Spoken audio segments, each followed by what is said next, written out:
বন্ধুরা আলোচনা করব জমি বায়না চুক্তির পরবর্তী জটিলতা নিয়ে। আপনি জমি বায়না করেছেন, বায়না রেজিস্ট্রিও করেছেন, কিন্তু এখন তিনি জমি রেজিস্ট্রি করে দিচ্ছেন না, নানা রকম তালবাহানা করছেন, অথবা বকরি টাকা পরিশোধ করে বায়নাগ্রহীতা জমি এখন আর লিখে নিতে চাচ্ছেন না।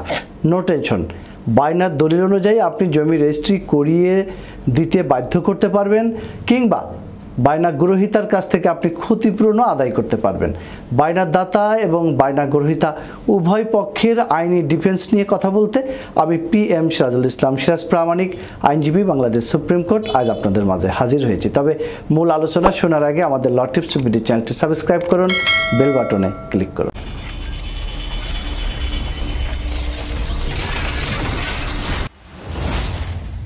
জমি বায়নানামা করার পর অর্থাৎ চুক্তি সম্পাদনের পর কোনো পক্ষ যদি চুক্তির শর্ত লঙ্ঘন করে বা চুক্তি অস্বীকার করে, তাহলে ভুক্তভোগী পক্ষ সুনির্দিষ্ট প্রতিকার আইন 1872 অর্থাৎ স্পেসিফিক রিলিফ অ্যাক্টের 12 ধারা মতে আদালতে আপনি রীতিরকম চুক্তি প্রবলের মামলা করে আপনি সমাধান নিতে পারবেন। তবে মনে রাখবেন, এরকম মামলা করতে হবে চুক্তি সম্পাদনের তারিখ থেকে বা চুক্তি অস্বীকারের তারিখ থেকে 1 বছরের মধ্যে। ঠিক এই সুনির্দিষ্ট প্রতিকার আইনের 21 এ ধারার বিধান অনুসারে আদালতের মাধ্যমে আপনাকে চুক্তি বলবৎ করতে হলে অর্থাৎ কন্ট্রাক্টটা ইনফোর্স করতে হলে আপনাকে দুটি শর্ত পূরণ করতে হবে। নাম্বার 1, চুক্তি বা বায়নানামা লিখিত দলিল থাকতে হবে এবং সেটা রেজিস্ট্রিকৃত হতে হবে, নতুবা চুক্তি প্রবলের মামলা আদালতের মাধ্যমে আপনি বলবৎ করতে পারবেন না। নাম্বার 2, বায়নার অবশিষ্ট টাকা অবশ্যই আদালতে জমা দিতে হবে, জমা দিয়েই এই মামলাটি দায়ের করতে হবে। আর আমাদের 2005 সালের আগে বায়না দলিল রেজিস্ট্রি না করলেও চলতো, কিন্তু এখন আর সেটি চলছে না।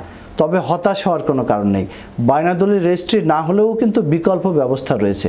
আপনি ফৌজদারি আদালতে দণ্ডবিধি আইনে মামলা করে রীতির প্রতিকার পেতে পারেন। যেমন, প্রতারণা করার উদ্দেশ্যে চুক্তি প্রতিপালন যদি কেউ না করে, এই অপরাধের জন্য দণ্ডবিধি 420 ধারার সংশ্লিষ্ট ম্যাজিস্ট্রেট আদালতে আপনি প্রতারণার মামলা দায়ের করে আসামিকে রীতিরকম জেল এবং জরিমানা করতে পারবেন। আর চুক্তি প্রবলের মামলা ছাড়াও অন্যভাবে কিন্তু বিভিন্ন প্রতিরোধমূলক ব্যবস্থা নেওয়া যায়। যেমন, আপনি দেওয়ানি আদালতে ক্ষতিপূরণের মামলা করেও কিন্তু আপনি ক্ষতিপূরণের টাকা আদায় করতে পারবেন। আর চুক্তি প্রবলের মামলা করলে আদালত কিন্তু নির্ধারিত সময়ের মধ্যেই দলিল রেজিস্ট্রি করিয়ে দেওয়ার আদেশ দিতে পারেন। আদেশ অনুযায়ী তিনি যদি দলিল রেজিস্ট্রি করে না দেন, তাহলে আদালতের তরফ থেকে কিন্তু দলিল রেজিস্ট্রি করিয়ে দেওয়ার ব্যবস্থা। এখন জানার বিষয় হচ্ছে যে এই মামলা করতে কত টাকা খরচ হয়। কোর্ট ফিস অ্যাক্ট 1870 7 ধারা 10 উপধারা অনুযায়ী চুক্তি প্রবলের মামলায় চুক্তিকৃত পণ বা দাম অনুসারে মামলার মূল্য নির্ধারিত হবে। এখানে একটি বিষয় উভয় পক্ষকে জেনে রাখা দরকার যে চুক্তি প্রবলের যেমন মামলা করা যায়, তেমনি প্রয়োজনে চুক্তি রদের জন্য জমি মালিক 1877 সালে সুনির্দিষ্ট প্রতিকার আইনের 35 ধারায় মামলা করতে পারেন। তবে এই মামলাটি করতে হবে বায়নাগ্রহীতা জমির বকরি টাকা পরিশোধ করে জমি লিখে নিতে গড়িমসি করছে, এই বিষয়টি জানার বা বোঝার তারিখ থেকে 3 বছরের মধ্যেই কিন্তু জমির মালিক এই চুক্তি রদের মামলা করতে পারবেন। আর ক্রেতার ব্যর্থতার কারণে চুক্তিতে নির্ধারিত সময়সীমার মধ্যে ক্রেতা জমি কবলা রেজিস্ট্রি করে নিতে না পারলে বা ব্যর্থ হলে চুক্তি কিন্তু ভঙ্গ হয়ে যাবে এবং বায়নার টাকা বিক্রেতার অনুকূলেই বাজেয়াপ্ত হবে। আইন কিন্তু এমনটি বলছে। সর্বশেষ আরেকটি বিষয় জেনে রাখা দরকার যে চুক্তি করার পর চুক্তির শর্ত পালন না করে অন্য কারোর সাথে একই রকম চুক্তি কিন্তু সম্পাদন করা যাবে না। যদি কেউ করে, তাহলে পরবর্তী চুক্তিটির কাজ করা হতে বিরত রাখার জন্য আপনি রীতিরকম সংক্ষুব্ধ পক্ষ দেওয়ানি আদালতে নিষেধাজ্ঞার প্রার্থনা করে দরখাস্ত দায়ের করে আপনি নিষেধাজ্ঞাটা নিতে পারবেন। সম্মানিত ভিউয়ার্স, বায়না দলিল নিয়ে যদি কোনো জটিলতা সৃষ্টি হয়, এর আইনগত সমাধান কি, এই বিষয়ে আরও জানার প্রয়োজন হলে আমাদের সাথে যোগাযোগ করতে পারেন।